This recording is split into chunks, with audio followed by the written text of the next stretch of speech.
Are you ready to explore the unknown? Dive into the world of the strange, mysterious, and unexplained with Eerie Expeditions magazine. Each issue is packed with spine-tingling tales, cutting-edge paranormal investigations, and exclusive insights into hauntings, cryptids, UFOs, and more. Whether you're a seasoned investigator or just love a good ghost story, Eerie Expeditions magazine has something for you. Join our growing community of truth seekers and adventure lovers. Subscribe today at EerieExpeditionsMagazine.com and unlock the secrets of the supernatural. Are you ready? That's EerieExpeditionsMagazine.com, where the extraordinary is just a click away. Dare to discover.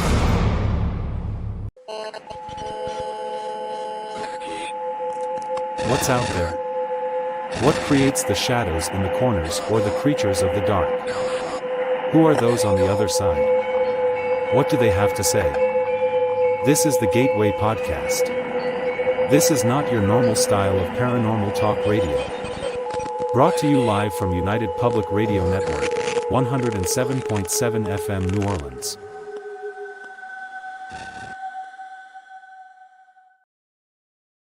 And welcome to tonight's episode of The Gateway, broadcast live from United Public Radio Network, 107.7 FM New Orleans.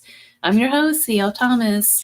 It gets easier to say that for some reason the more I do it. I remember when I first started this show, it was a little bit, I don't know why. It was very difficult for me to say 107.7 FM New Orleans. I was always very nervous, and what a difference, huh? So you've been listening to the wonderful host, Sean Kelly. I just love that guy, don't you guys? With his show Into the Night. And if you missed him, he's going to be on again, coming on Sunday. Coming next week, I'm going to change some stuff up with this show. So stay tuned for that as well. I'm going to have some video clips and things like that to add to the ads. So the weather in Vegas. Let's talk about Vegas for a minute. We have a lot of wacky guests staying in town recently. The weather's nice and we have a lot of guests in town. Everyone keeps saying Vegas is dead, and it is not, I assure you. Every time I go downtown, it is so busy. We just ended the EDC week. If you guys don't know what that is, it's a wonderful fair that happens every year. But again, we had people swimming around in the fountains and doing all sorts of other things that they shouldn't be doing. So it's been kind of an interesting week here in Vegas. It's also been pretty hot. The weather's a steady 95. It hasn't been raining, but we do have clouds in the sky. We had fireworks last night. It's definitely pool season here. So if you come out to Vegas, now's the time, because I would say by mid-June, it's going to get way too hot to even go outside. It's going to be 115. Usually that's the average. And by then, you can't even walk on the streets or anything without burning your feet. That's just how it is, right? So, hold on a second. My screen just did something weird, as always. I am going to get a new laptop, too. I just need to get that hooked up, so that's coming. In my notes, I had another thing that I did this past weekend I wanted to mention real quick. I got to go to the show, the symposium given by the guys from the History Channel. They are the hosts for Agent Aliens. They're doing a tour around the U.S. They're kind of zigzagging across the U.S. right now. And let me tell you, their presentation is outstanding. Outstanding. I don't know what I expected, but I'm used to going to the Paracons and stuff where you have a couple of guys standing up there and they're not well prepared. They just talk about how great their show is and blah, blah, blah. This isn't that. They actually put on a phenomenal symposium. It was really cool. If you guys like Agent Aliens and you're into the History Channel and all that, highly recommend going to see these guys. I've learned so much in just the 2 hours that I sat in their presentation. It was just really an amazing presentation. So my guest tonight, I met him a few years ago. He's an old friend, and he's actually one of my first interviews that I did on Small Town Tales podcast. A lot of you might not remember that show. It was on for a good 4 to 5 years. And it had a lot of interesting guests along the way. It's really where I learned how to do radio and interviews and that sort of thing. But Small Town Tales is coming back in video form. So stay tuned for that. More on that later on. So you're going to see Small Town Tales again. It's not going to be a podcast. It's going to be more of a TV show. So it's going to be pretty interesting. But have you ever had strange occurrences, like you think of somebody and all of a sudden the phone rings and it's them on the other line, or something happens where you have like a deja vu, that kind of thing? My guest tonight, Dr. Molnar, we're going to talk about that. He is a practicing internal medicine hospital-based physician. He works in the ER. He's someone that's very interesting to me because he is a physician and he's taken an active role in the paranormal community, both with investigating and in his practice. It's just very interesting. We'll get more into that. But he started investigating in 2012, and then he launched his Haunted M.D. after that. And that allows him to combine his paranormal investigating along with being a physician. So the things that I've learned from him over the past couple of years are just amazing.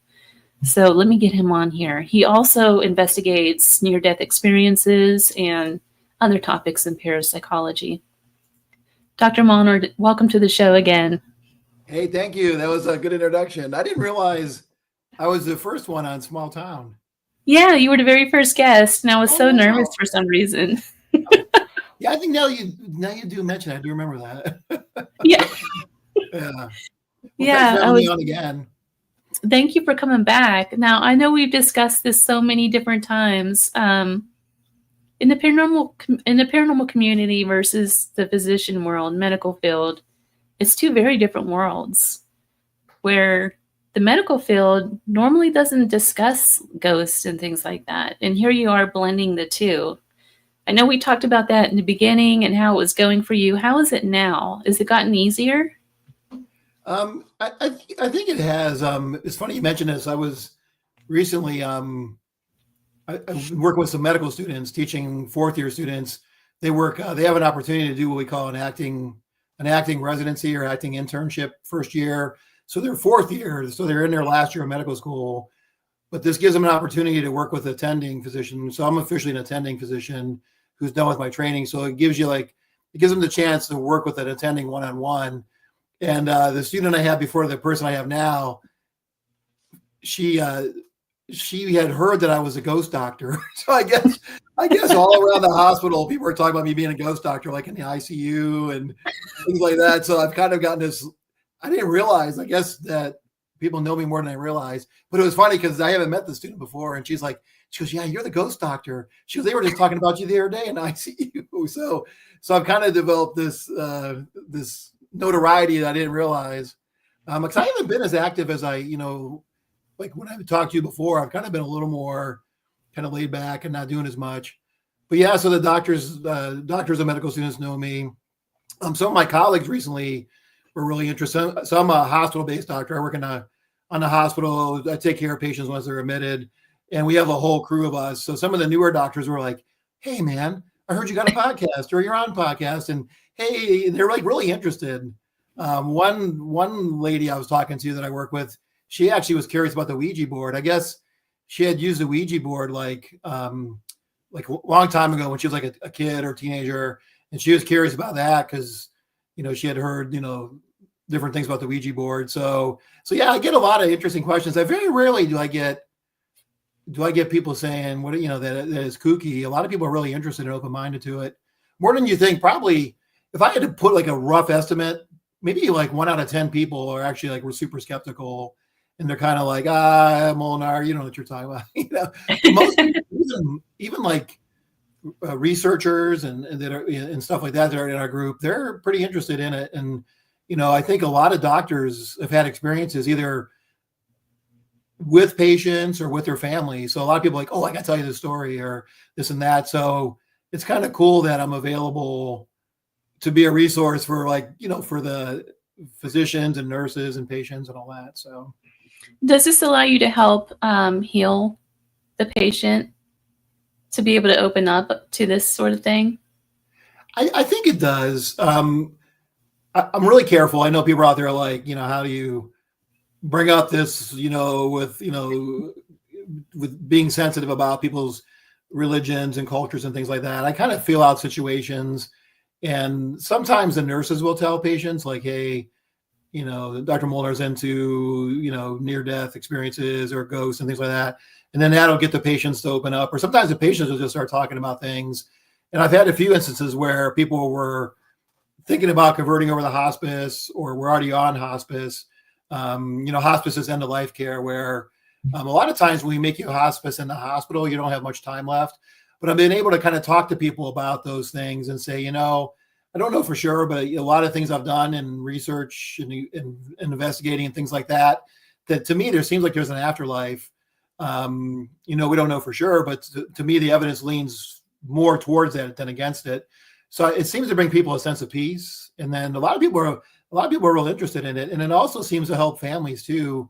I don't know if I told you the story before, but I had families, they'll contact me through my Haunted M.D. or one way or another, and they'll say, hey, so-and-so died. And then a couple of days ago, our lights started flickering and the stereo came on, and the workshop where they always worked on cars started having weird things happening. So I get some feedback, and people are really excited because they know they can kind of come to me and we can talk about it and all those kind of things. So yeah, I think it helps. I think I'm able to help patients, and I think I'm able to help the families and all that kind of stuff. So I know we talked about in the past that you had a couple of experiences that kind of led you down this paranormal road. Right. So kind of had stuff all my life. You're talking about the childhood stuff, or? Well, kind of both, because I know we talked a little bit about the childhood, but there was an incident that we talked about where you were in the emergency room, and I think you're trying to resuscitate one of the patients, and you felt that breeze come through the room. Oh, yeah. You want me to share that story again? Or? Yeah. So this is actually, this happened in, so right now I'm like based in the main hospital, but we had a satellite hospital where we took care of a variety of sick people that were on ventilators and dialysis and things like that. And we would do dialysis in the room. Dialysis is when you hook a patient up to a machine and you kind of do the work of their kidneys. They usually get it like 3 times a week. People on dialysis, basically, they're not filtering the toxins out of their blood. So you got to hook them up to a machine. And some people do really well with that. And some people can have a hard time getting low blood pressures or get sick and things like that. So one of my patients happened to be on dialysis in a room and ended up just stopped breathing. They lost his blood pressure and he stopped breathing. So we had to start doing CPR.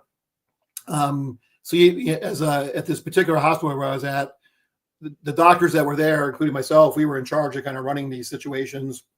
And what happens when you run a code, especially for people who are familiar, is my job is I got to kind of be the quarterback and kind of coordinate everybody. You got to assign somebody to give medicine, somebody to do CPR, somebody to work on the airway to get a breathing tube in, potentially somebody to keep time, how far along are we into the code. So you have all these different things and you're kind of coordinating it. You also got to interpret the data you're getting. Like if they're on an EKG, you got to decide, is it a rhythm where you would shock them or give them medicines or just do CPR. CPR, you do compressions and those things. So anyways, this particular patient had lost a pulse, stopped breathing. So we had to do like the full court kind of thing on him with CPR and breathing for him and all those things. And we had been working on him for, it was probably like 10 minutes, 15 minutes or so, kind of get to the point of, we would kind of get a pulse back and not get a pulse back. And then we kind of get to the point where it's a hard thing to do as a physician or as a team. Usually we work as a team to decide to stop a code. We were kind of getting to the point of, is this going to be futile? Do we continue or not? So we're working on him. All suddenly, and my back to the wall, and there was just a wall behind me. There was no air vents. There was nobody moving behind me or past me. There was no natural, obvious reason to feel a wind go past me. I mean, I'm skeptical, I don't jump to conclusions because even now when I'm telling the story, I keep thinking, was there something I missed? But there wasn't, as far as I could tell, there was no source of what I felt. So all of a sudden I felt this breeze kind of go around me and kind of through me, but it also had like this staticky feel, like a static electricity feel. And it kind of rushed through me, around me towards the patient. I didn't see anything. I just felt this. And, from my back to my front towards the patient. And then next thing you know, we got a pulse back, regular pulse. And we got a rhythm back, got a pulse back. And eventually you're able to get him to the point where we could transfer him to the main hospital. But yeah, I didn't know what to make of that. It was pretty bizarre. And I kind of looked around the room to see if anybody else was feeling it, and nobody else really was. But what it reminded me was, when you read about near-death experiences, there's different phases to near-death experiences. Some people have all of them. Some people only have a few of them. But one of the things they talk about in near-death experiences is when they have to go back in their bodies, either voluntarily or they're told to go back, they rush into their bodies. It's like a rushing sensation. And that's all I could think about it was, maybe it's all coincidence, but to me, it seemed like it might've been more than coincidence when this wind and energy rushed past me. Then the next thing you know, we were able to revive the patient. So kind of extrapolating all this, I think, it seemed like maybe his soul was rushing back into his body. I didn't get a chance to talk to him because we ended up transferring over to the main hospital. So I never really got to do any follow-up to see what he experienced. So that probably would have been cool to kind of finish the thought on it. But that was interesting. And to this day, even telling you, it's one of those things that you could still kind of feel it and think about it. And it is so, I just love that story. That's why I have you tell it every time, because I know there's some people that out there that haven't heard that story. And it doesn't happen all the time. I've run a lot of codes in my day, not because people die on me, but we run a lot of codes, whether there are patients or not. So don't go to the haunted doctor. Right? I don't know that particular experience. I don't remember that kind of sensation before. One of the things you can tell when you do a code is, and I don't know if this is psychic sensations or just medical stuff, but you can sometimes know when you come in to do a code on somebody, whether it's your patient or not, you can kind of just get the feeling in the room that you're not going to get them back. So there's that kind of feeling. And I don't know if that's just our overall, just your mind kind of doing a quick assessment based on all your other experiences. Like you can kind of look at a patient and know, I don't think this one's coming back. You're not 100% on that, but so, yeah, I don't know. That's some kind of maybe synchronicity there. I don't know, but so. I just saw there was something that was just released this past week, and I meant to look it up before coming on the show, but there's a study out there that they just released within the last couple of weeks where they found that there's an actual, like an electrical force that leaves the body whenever you die, which of course it does, right? But they're assimilating this to what makes us alive. Like it's like a spiritual energy kind of thing. I need to look more into that. Was it like I just saw it in, yeah, it was. I just saw it in passing and I meant to look it up and got busy. And then of course I lost it. So I'm definitely going to go back and try to look at that again. But it was along those lines about trying to funnel like an actual research on the soul and what makes the soul. Yeah, no, I think cool. I've thought about that in the past. I never really took it forward, but I wondered about, like, I know it sounds a little bit kooky, but using some of our equipment that we ghost on with when somebody passes and just seeing, do you detect anything or not? Now, I know when somebody does die, either because of a code event or if they're hospice, and, when somebody dies, usually a physician has to pronounce them dead. So if somebody's hospice, I got to go in there, say they die on my shift or whatever. I need to go in there and, check them out. We do different things, see if they can hear us talk to them. You kind of, rub their chest a little bit, pinch their fingernail, look for any pupillary stuff, listen for heart sounds. So we got to go in there and pronounce them dead. But what I'm getting at with all this is you can just tell that something's gone, especially if you're in the room when they actually pass away. If you're there when they actually die, something's gone. Now, I know, physiologically, of course, you're not breathing anymore and the blood's not flowing, but there also seems to be something else. And this is more a subjective feeling kind of thing, where you just feel like something's gone. You know what I mean? Compared to alive. And I think to me, it seems like it's more than just the fact that the body's not alive.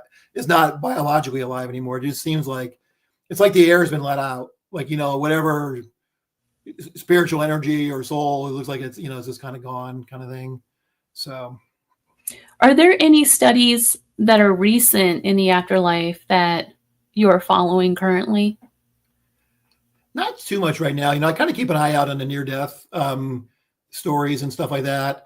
I've had some patients tell me their stories, but I've done a lot of reading. I think there's Dr. Jeff Long. He does a real good book on it's the near-death researchers. There's a whole thing and go online and read different stories. And then UVA, there's Dr. Greisen. He's one of the physicians at its Division of Perceptual Studies. It's an academic-based parapsychology program at UVA that's actually still active. But Dr. Greisen, he does a lot of near-death stuff. So I kind of read. He had a book come out a couple years ago called After. So I kind of read the new stuff that's coming out and keep track of things like that. And every now and then, if a patient seems interested in talking and they were dead for a minute and came back, then sometimes I'll kind of probe it and say what's going on. But just kind of keeping it out there. I know there's a guy, Sam Parnia. I don't know if you heard of him, Parnia. He's a cardiothoracic guy or a cardiologist who's kind of doing some research. He's tried different methods to see about studying near-death experiences. Like one of the things I think he did is he's put stuff on top of the shelves, because when people have a near-death experience, they say they're out of their body and they can see things that are happening around the room. So he's tried different things where he's put things on top of shelves or on top of cases where people couldn't see it, but if you were floating above, you could. So I don't know. I haven't seen the official research on those things. But yeah, there's a lot of cool stuff going on. And then there's actually what is it? I'm jotting some of these down as you speak. There's the Bigelow Institute. I actually got the encyclopedia, Bigelow Institute for Consciousness Studies. This is actually one of the encyclopedias. But Bigelow was like a billionaire, and he was funding all these studies and contests for whoever can provide solid research or solid information that there is survival of consciousness. So the Bigelow Institute, that's a place you can look to where they actually need to read these. There's like 5 volumes of these, but it's a study they did. People from around the world have submitted their research about near-death experiences and survival of consciousness. So there's a lot of good things going on if people are interested in. I haven't done so much myself. I need to kind of swing back into it. But a really good book. I mean, with Dr. Greisen, any Dr. Greisen stuff, Bruce Greisen or Dr. Jeff Long. Looking to see if I have it. Yeah, actually I do. It's this book here. This is an excellent book. If you're interested in near death, this is Evidence of Afterlife, Jeff Long. Actually, I can see it's kind of been beat up. But he has the Near Death Experience Foundation online, and people submit their stories. I think you can read through them online. And if you have your own story, you can submit. But it's really cool. He goes through the 12 different steps of a near-death experience and talks about how when you look across cultures and religions and even age groups, that the near-death experiences are similar kind of thing. So it's kind of a good book. It's not real big, so you can kind of do an easy read on it. But Jeff Long.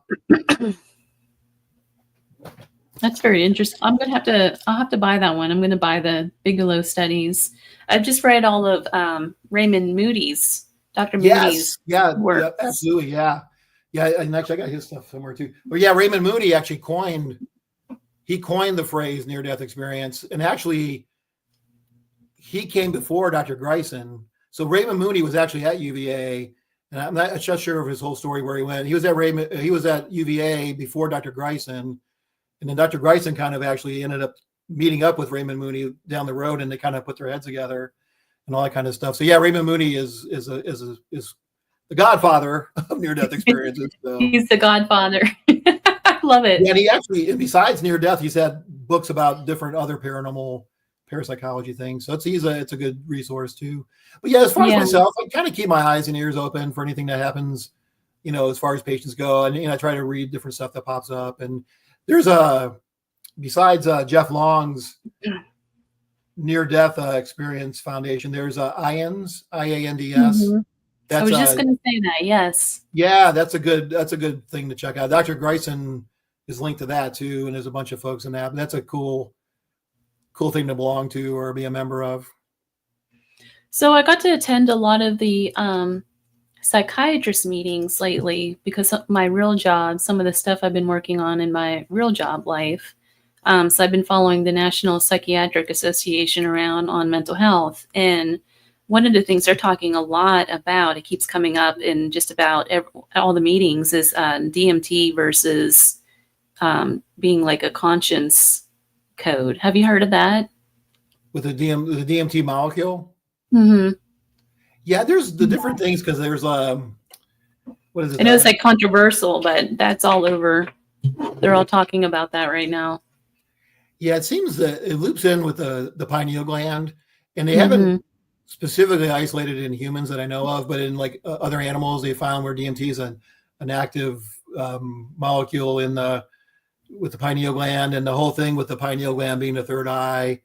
And then there's in South America, Central America, it's ayahuasca. I don't know if I'm saying that right. Ayahuasca. It's an herbal thing they make it's a herbal concoction that has a DMT like molecule in it. And when you drink this particular drink, it supposedly allows you to have like otherworldly experiences. The question is whether they're truly otherworldly or they're just an hallucinogen. From the medicine. But supposedly this thing's it's the DMT related molecule in this ayahuasca is supposed to kind of open your third eye, and then you're supposed to have paranormal experiences. So, but because of that whole thing, I think that's where it kind of links into this idea that if there's DMT in the human pineal gland, and we know that the DMT can potentially cause these otherworldly supernatural experiences, then maybe we're able to have those. The thing is, they haven't officially isolated that molecule yet, but there's things in the pineal gland that are similar, like melatonin, like a distant cousin of those kind of things. Yeah. Yeah. What are they saying in psychiatric wise? Are they saying it's something? So they're using it. They're kind of comparing it to. They're not saying to use LSD, but they're comparing it to being helpful in cases with like severe depression and psychosis and all that sort of thing. Interesting. So yeah, there's big talk about microdosing, like mushrooms or even LSD. That microdoses where it's not getting you completely high, that it's supposed to help with depression and stuff like that, especially like resistant depression. And recently I had a friend talking to me that she has a patient trying ketamine with the same idea of trying to reset the brain with substances like that. So yeah, microdosing of mushrooms and LSD, it's kind of a hot topic now as far as dealing with like refractory depression. It's a really interesting thing, because the whole point of it, I think, in terms of consciousness is getting past the what they call the right brain in order to connect with the other side. So it's kind of an interesting concept.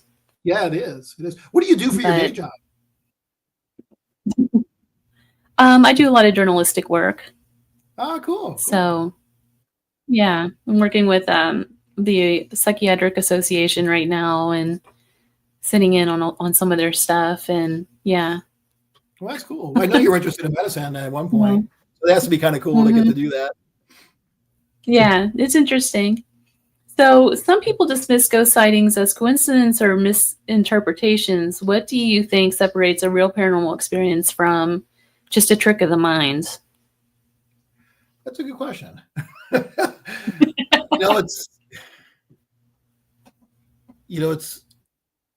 It's hard to say, because I think it kind of depends what's happening with the whole context, with the situation when you see the ghosts. Is other stuff happening? Does somebody else witness it with you? To me, believe it or not, there's been a couple of times where I've actually seen an apparition really quickly, and it kind of happened unexpectedly and things like that. So I don't think it's a trick of the mind.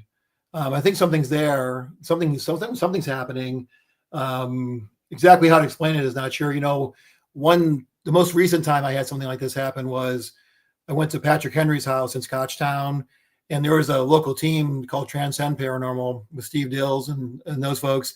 And I had never been there before, but one of the guys I knew was taking me around, just kind of giving me like a private tour while they were doing they were investigating another part of the house. And we were in this main bedroom, and we were facing each other, but to my right was the doorway. And out of the corner of my eye, I saw some movement. So I looked towards the doorway, and for a split second, there was a guy standing there, kind of see-through guy with a white shirt, brown pants, kind of grayish hair. And it was like just for a split second. And what made it cool was not only did I see it, but the other guy saw it. And we both kind of stopped. And then we kind of like started asking each other, did you see that? Did you see that? Did you see that? So I think in some instances it's something is happening. Something's happening, in the environment that we're physically seeing. I think in other times you got to be careful. I think your mind could play tricks on you. You could potentially get primed up. There's a lot of research now where, if you go into a haunted location with certain expectations and a certain kind of, a certain open-mindedness to being open-minded to having paranormal experiences or being emotionally fired up, and you're going into a haunted location, that you may potentially, maybe misinterpret something that's natural, but it necessarily is paranormal, or you're more likely to have experiences that you interpret as paranormal. So I think some of it can be stuff that we may misinterpret, or it may be our mind playing tricks on us, that kind of thing. So, but I think there's a wide range. I think there are legitimate paranormal experiences. The other day I was playing a recording for the one medical student I had was interested in paranormal. So I recorded this EVP. Me and my wife had went to stay at a bed and breakfast. We went for dinner, decided to stay overnight, just kind of impromptu, and didn't have any equipment. But this place was dated back to like Revolutionary War, Civil War. And we said, hey, can you give us a haunted room? So they gave us a haunted room, and they had like a bedroom and a bedroom area and a living room area. In both places, they had gas fireplaces. And one of the stories was that the gas fireplaces turn on by themselves. It didn't happen for us. So we slept overnight, had some weird things overnight, footsteps and things like that. But then in the morning, we were kind of just goofing around, seeing if anything would happen. And I took my cell phone, I put it up on the mantle of the fireplace, and I go something like, if there's anybody here with us, can you turn that fireplace on? The fireplace didn't turn on, but this amazing EVP came across. Like, it was really, really loud. Like, it wasn't like, I think I hear EVP. It was like, rah, rah, rah. And it was like, it sounds like a foreign language, which was interesting because the original place was built by people from Germany. So way back in the 1700s. So anyways, that's really interesting. So, and the reason I'm saying all this is that just happened. Like, it just like, it wasn't like we were primed for it or whatever. We were just goofing around. Didn't expect anything to happen. Play it back, and there's this voice on there that shouldn't be there. And it was a loud voice. So I guess what I'm getting at is that I think there are truly anomalous or unexplainable things that happen that aren't, that are independent of us. And then there seems to be things that may be dependent on us, because there's also the idea of, do we project paranormal? Do we project into the environment and cause things to happen? Like poltergeist, or do we, can we will something to happen because we want, we think we're going into a haunted room? Can we, that kind of stuff. So I think it's a mix, if that makes sense. I don't know if that makes sense or not. Or what if you're somebody that is so in tune to the spirit world that you can actually draw spirits to you? Well, that's a good idea or concept too. I know some people are more sensitive than others, and I know that different people that I've investigated with, we tend to call them ghost magnets, because it seems like when they're around, stuff happens more often than not. And it'd be stuff that they may perceive, or people around them perceive, like EVPs or disembodied sounds, or hits on the equipment, those kind of things. So yeah. So I think potentially, if you're more sensitive, you may be more likely to experience them. I often wonder too, on the flip side of the coin, people who never have experiences, I wonder if they're just closed to them, or they're just not sensitive, or they dismiss certain things. I know there's things where, I may think that was paranormal. Somebody else who's never had paranormal experience would be like, I don't think that's anything. So it does, I think, depend on kind of where you are as far as, do you believe, not believe? And sometimes maybe not even believing, just have you ever had experience or even thought about that? I've talked to some people who have just never thought about ghosts and ghost experiences. So, and when you start talking to them about it, they're like, oh yeah, I do remember this one time. So I don't know, but I think it is, are you open to it or not, and that kind of thing. So how much of this, how much are synchronicities based on like a collective conscience? Well, I think that's what, when Sigmund Freud kind of came up with the idea, I think he felt that there was this kind of collective unconsciousness or collective knowledge that we all can tap into, and that perhaps that's where the where the synchronicities come from. You know, Freud was interested in like spirituality and trying to combine it with psychology and all those kind of things. So he kind of coined the term synchronicity. And I think he kind of was working from the idea that there is this collective consciousness, which in a way is kind of interesting, because when you think about going back to near-death experiences, people talk about kind of absorbing into this oneness, this kind of oneness of love and knowledge and having, you know, learning about all these things, that you kind of wonder is, you know, does our souls come from this one collective consciousness, or, you know, kind of knowledge base, and then does it go back to that when we die? So it's a possibility, I guess. It would help explain it to some degree. Do you think that would like help explain, like when you think of somebody and then all of a sudden, like maybe this is happening even before, like maybe someone doesn't even have to pass away, but you have that connection, that spiritual connection, to where Right. even if you think about them, they automatically call you on the phone. It's happened to me many times with a couple Me people. too. Yeah, out of the blue. Yeah. No, I don't think you have to be. Yeah, I don't think you have to be dead to experience those things. I was just kind of thinking evidence for like a collective consciousness is the fact that we kind of maybe come and go from that. But yeah, there could be something that we all tap into, you know, out there. So that way, you know, and you're right. If you're happen to be, you know, thinking about somebody and then they call you, maybe they're just, you know, going across the collective consciousness and you're connecting with them not knowingly. I kind of like going down the rabbit hole with this a little bit, but what are coincidences, and can they be evident of a parallel universe from what you've looked into? Yeah. I mean, yeah, I don't know. You know, so coincidences are kind of random things that happen, you know, out of the, you know, unexpectedly, that, you know, for some people it may have meaning and some people don't. But I guess, yeah, if you're running different universes, you know, if you're living, there's multiple lives in different universes, I guess, you know, there's some theory that even like the afterlife connects in with our universe. And then, you know, that's why you experience ghosts, and then it, you know, briefly touches and briefly untouches, and then we have a ghost experience or whatever. So potentially, I guess you could have those in other situations too. If, you know, if you're living parallel universes, could they potentially link up just for a second and you have that synchronicity, and then, and those kind of things. I guess you'd have to assume though that we're living in different universes at the same time in the same place, which I don't know. I mean, what do you think on that? I don't know. I don't have an answer for that, because it's not something that I've really, like, I've always kind of looked at it from more of a spiritual aspect and not so much on like this, I guess, sci-fi aspect of it. But I'm not saying that it can't happen, because I've heard stories where people have said that, and actually the Monroe Institute, the Robert Monroe Institute Gateway program actually taught stuff like this, to where they will physically put out like an orb or something, and then out in there, like they'll envision or like remote view a vision of a basketball light or something in a certain area, and then they'll see that years later down the road. Oh wow! So I don't know. Actually, it's funny you mentioned Monroe. It's not too far from me. It's close to Charlottesville. Yeah. Yeah, there's a lot of interesting things that come from there, but I think the thing with synchronicity, that one of the things that helps explain it potentially explain it, is the idea of entanglement.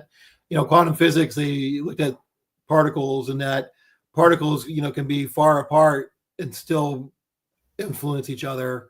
You know, they may, you know, spin the same direction, those kind of things. So there's the idea of quantum entanglement, which that's become kind of more and more, it's more thought about, is could that help explain psi phenomena, and even like the synchronicity idea that even though you're far away, you could still transmit information because you have this entanglement for whatever reason. So that's kind of one of the things that when you look at like a crisis apparition, or, you know, those kind of things where somebody dies, and, you know, you know, say they die in Charlottesville, but then you see them in Las Vegas, you know, it's saying, hey, you know, saying hi to you. It's like there's some kind of entanglement there that's going on because of the idea that that on this subatomic particles can be linked together at a distance, if that makes any sense. Yeah, it does. Boy, we just went down an entire rabbit hole there. I don't know what when you think about what are some of the universes as a experiments possibility that you have done in your paranormal? Oh, sorry. What'd you say? I know it kind of, sorry about that. It kind of cut out.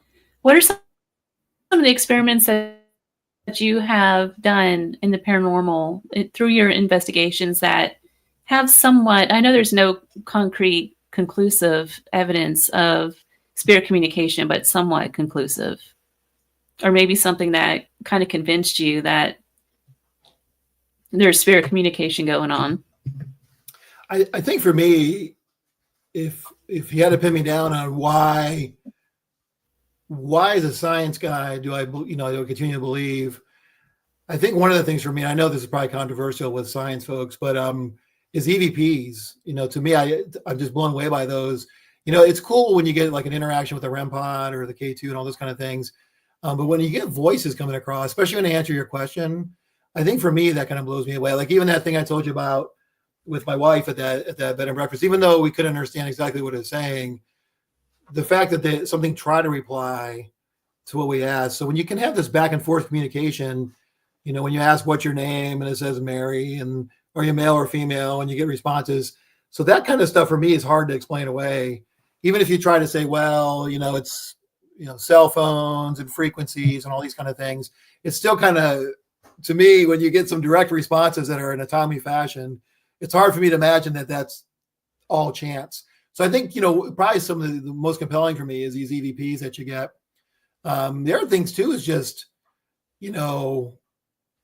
like when you get physical things happening, like I've heard footsteps, unexplained footsteps, not just like, one or two, it's like clearly your footsteps going to cross, or, you hear somebody yell. I actually just did an investigation. A guy I know here in Charlottesville needed some help with an investigation. So it was me and him in this location, and we had the REM pod go off that kind of clued us into something was going on. So we started asking more questions. As we're asking questions, you could clearly hear a voice say his name. I don't want to say his name now, but a voice clearly said his name that me and the guy heard, and we got it recorded. So to me, I was like, because at first I thought it was him, the guy I was with, saying it. I'm like, you whiz. I thought he was messing with me. I'm like, come on, man, you said that. But it was clearly a voice that shouldn't be there. And there was no TV on. There was nobody else around. There wasn't a radio going. You know what I mean? So I think it's stuff like that. That's like, it's like that shouldn't be there. And after you try your best to kind of, explain everything away, and you're kind of left like, I don't know what the heck this was. And the guy I was with was also an investigator. He had been investigating for a long time. So he was a seasoned investigator too. So we wasn't like we're just kind of like, nobody didn't know what we're doing. So we both were still kind of blown away. Even when I clipped out the evidence for him and we sent it over to him, he was still kind of like, I still can't believe that happened. So I think for me, as far as actual stuff on investigations, I think it's probably EVPs, those unexplained voices, especially if you catch it. I mean, actually seeing something there. The couple of times I saw things. I mean, there was something there for a split second when I saw things. I think the other thing is when you get it back and forth, like whatever piece of equipment you're using. I know, again, some of the science academic guys will be like, these EMF meters and things like that. But I think when you start getting solid back and forth, where it's like, do this, do that, or you try to change it up. Okay, now do this device, now do that device, and they go back and forth. I'm like, yeah, it could be something environmental, but I don't know. It's like it's happening too much. It's happening on command, and it doesn't happen when I'm not asking for stuff. It's one thing if you say light up to such and such, and it lights up, but then it also lights up a bunch of other times. When it only activates when you're having a back and forth, to me, that's kind of compelling stuff, and all that. So, you know how I asked earlier about drawing spirits to you. So when you go into these places and you're getting intelligent responses and stuff, does that mean that these spirits are just hanging around in there? Or are they actually coming back from someplace else to communicate with you? That's a good question. That's actually a great question. I often wonder about that because when you go to a lot of these famous places that are haunted, they're like, well, in that room, Sally's ghost, little Sally, 9-year-old, she's always in that room. To me, to me, it seems like they should be able to travel. I mean, if you believe spirits exist and it's a consciousness and souls, to me, it seems like they should be able to go anywhere they want. Now, maybe they prefer to be in a place, but I don't know if I buy into this idea that things are trapped. Yeah, I don't either. But it's a good question, because the question, I guess if you go to a place and you get interactions, I think that's one of the kind of the big question is, or is it something that's already there, or is it something that came with you, or is it something that you drew in? I think what you're getting at, and it's hard to know for sure. I think if you go to a location and you're getting consistent interactions with the same kind of thing from multiple different teams and groups that you feel are legit, then perhaps that's something there. It also seems like in some instances, the more a place is investigated, the more active it becomes. I know there's this idea like stone tape theory, or there's other theories where maybe we leave a little bit of our energy there each time we go. Because there's a place here in not too far from me called Gordonsville Exchange Hotel. It's a Civil War hotel, Civil War museum. It's a lot of activity there. It seems like it's pretty haunted, but it's gotten more so over the years. Like I remember first going there, it wasn't real active like years ago, but now it's like when you go there, it's kind of crazy active. So it's hard to know, is it stuff that kind of we're leaving behind? Is it that the Exchange Hotel, the ghosts know, hey, people are going to come here, we get time to talk with them? Are they drawn to that building and just waiting for us? So I don't know, but it seems like some instances that places can tend to get increased activity. And then the question, I guess, is why is that? And are they following us, or is it just more spirits at that place are able to interact? Yeah, or maybe they learned how to use the equipment too. There was a house that I investigated in a little ghost town not far from here, and it was an actual house that someone's living in, and nobody's ever investigated, to our knowledge, before. And so for the first day or two, there was nothing. And then finally, the person I was investigating with said, look, I don't think they know how to use the equipment. And so he started explaining to the spirits, this is how this works. You talk and we can hear you. And it was really bizarre. He looked like an idiot just standing there explaining everything to thin air, right? But it worked. We started getting responses back from that. Well, it's funny you mentioned that, because I do that too on investigations. I'll go, look, if you get by this spot, if you get by this, and I try to show them as much as I can. So I don't know. I keep an open mind. The flip side is, to argue the other side, I know that a lot of like academic and science research investigators, I got a lot of friends that are more science based. They kind of all frown upon the off the shelf stuff, and I understand that, but I think when you use it and you get like kind of interactions you get sometimes, it's hard to just throw it out, even if it's off the shelf and it's it's not perfectly shielded, or it's not perfectly calibrated or whatever like that. To me, even with the off the shelf stuff, there seems to be something happening. But I know a lot of academic folks are like rather have science grade equipment and things like that and that kind of stuff. So, but I don't know. I think there's something to the off the shelf stuff that we use too. Is there any off the shelf stuff that they accept more so than others? The academic crowd?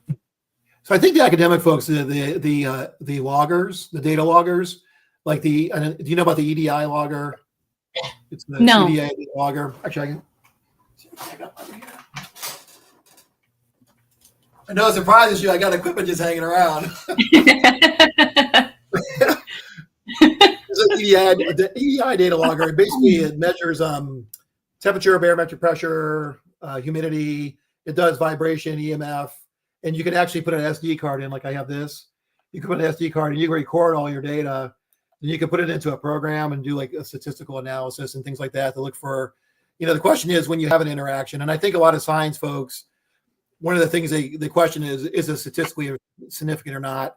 With something like this, if you can gather data and you can analyze it, is it significant or not? I think that gives something more weight. If I catch data on this that's significant and I can show the numbers and the data, then that tends to carry more weight versus if I use a K2 meter and I'm like, well, it lit up to red, the question is that's significant or not. Is Yeah. so I think a lot of academic folks are more based in what does that mean? Okay, the red light went off, but if I can't analyze that statistically or make sense out of it scientifically, what does that really mean? It's a cool experience, but it's hard to make a like a conclusion about it without being able to kind of analyze it and compare, that kind of thing, if that makes any sense. But these Yeah. I think the science folks like these, anything where you can kind of record the data, that's kind of legitimate data. I think that's always a good stuff. That's interesting. Some cultures and belief systems see synchronicities as messages or guidance from the other side. Do you think there's intelligence behind these moments? I think you kind of answered that already, but just from a personal perspective. Again, I'm going off my science guy. And like you said, I've had things happen that are like, they seem, their synchronicity, right? It's like that was really weird how that happened. And then actually, I was going to bring this up too with this topic, is one of the things we use as physicians is gut feelings. Like you get a gut feeling like, I really think I need to check that CAT scan. And some of it I know you can argue is it's based on our experience and our knowledge, but sometimes you just get this overwhelming gut feeling that something's guiding you. Like there's been so many times I'm like, holy cow, I almost didn't check that CAT scan. And if I wouldn't have checked it, it would have changed the whole course of this patient's treatment. Because I had this gut feeling based on whatever. I think part of it is my experience and my knowledge, but the other part of it is I think it's a message from somewhere, right? The universe is guiding me, because I'm like, oh my God, I almost didn't check that CAT scan, and thank God I did, kind of thing. So I don't know. I mean, I think if it's possible, if you say that synchronicity is something that's real, that maybe it is, some guidance from the universe or from the afterlife kind of thing. That is so interesting. I just love that story. Yeah. There's been a lot of times, in fact, Reese, I was just telling somebody, holy cow, I almost didn't check. I forget what it was. I almost didn't check something, but it made a whole big difference in the treatment plan. It probably saved the patient's life, versus they would have continue to get sicker and sicker if I wouldn't have checked. And you kind of go through this thing in your head, like, I'm not going to check that. We always, you go back and forth, but I kept having this nagging feeling like, check that, whatever, the CAT scan or whatever it was at the time. And sure enough, yeah. Wow. That is so interesting I wonder how many times that actually happens, but isn't talked about in the ER field. Yeah. Well, I think in medicine in general, people do talk about your gut feeling. We always say, go with your gut. Whenever in doubt, long as it's not crazy, long as it's like basic medical science, basic, you want to do something way off the grid. But if we always say, go with your gut. If you're in doubt and you're like, I don't know if I should check this or not, go with your gut feeling. Well, Dr. Molnar, thank you so much for coming on the show again. I always enjoy talking to you. Thank you for having me. I love talking to you. Is there anything coming up that, are you speaking anywhere, or are you doing anything? I don't have anything huge right now. I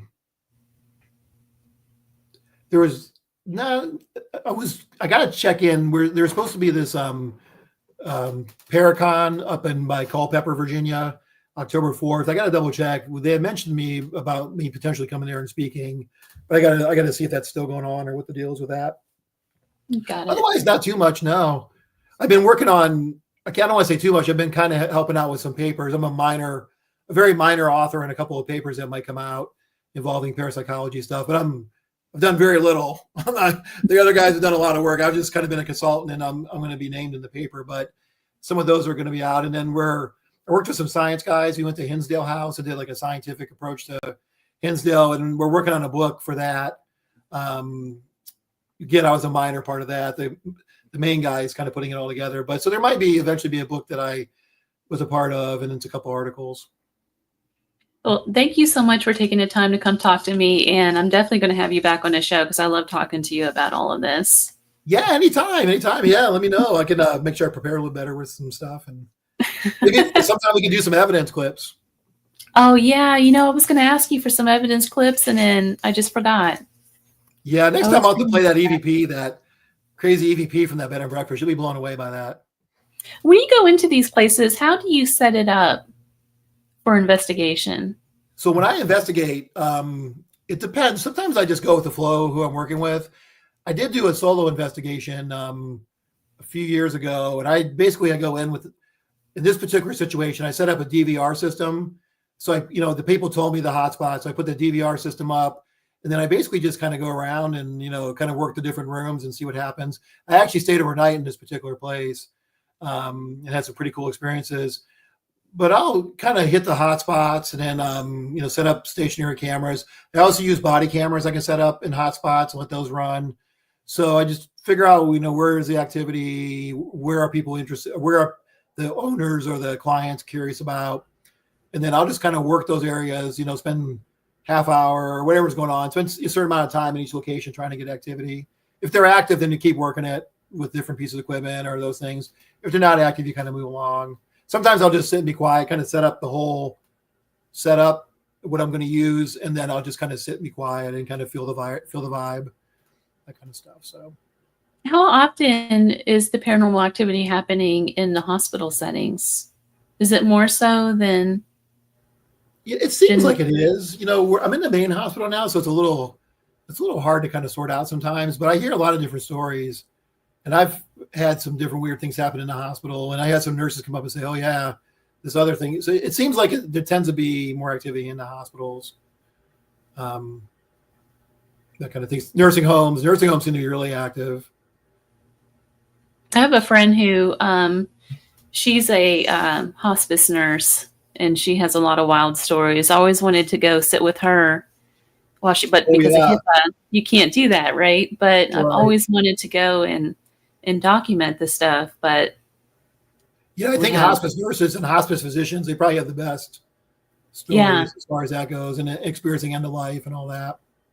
Yeah, from people seeing stuff in the room to weird happenings, as soon as the person passes away, stuff that happens in the room. And it would be really cool to be able to document that stuff. But we have those HIPAA laws. No, I know. If you get permission and you do it, respectfully, and they'll mention names and stuff like that, I think you can kind of generalize and talk about the story. But you got to be careful with any kind of identifying information. The thing too is you can get permission. Is it okay if I'm here with my friend, kind of thing. That, so you can always have people potentially sign permission slips and things if you really want to do that kind of thing. I'm going to look into doing that. Well, Dr. Molnar, it's been a fun night. Thank you so much for being on the show again. Can you tell the audience where they can find you? What questions? Yeah. So my main thing right now is Facebook. I have a Haunted M.D. It's Haunted, HAUNTED, and then M.D. It's an open page. I did have Instagram and YouTube, but I haven't been doing that lately. But my Haunted M.D. page, you can reach out there, and I post a lot of interesting clips. Some evidence clips, sometimes interesting thoughts, interesting things I find, when I'm online searching things. But I if you're interested in what I've been talking about, I got stuff going back to 2018 on Haunted M.D. So you can go back through. I talk about DMT. Because actually I did a whole thing about pineal gland a couple years ago. It's on there and all that. So I'll definitely look into that, and maybe I'll have you back on to talk about that just on its own, because that's a whole different ball game. Yeah, and I can get up to date on that too and look at the dual. Yeah, I think we could spend a whole hour probably talking about that. Yeah, you could. Well, thank you so much, and we are out of time. Thank you. You're welcome. Thanks. You've been listening to The Gateway, your portal to the unexplained, the mystical, and the otherworldly, broadcast live from United Public Radio Network, 107.7 FM New Orleans. And until next time, guys.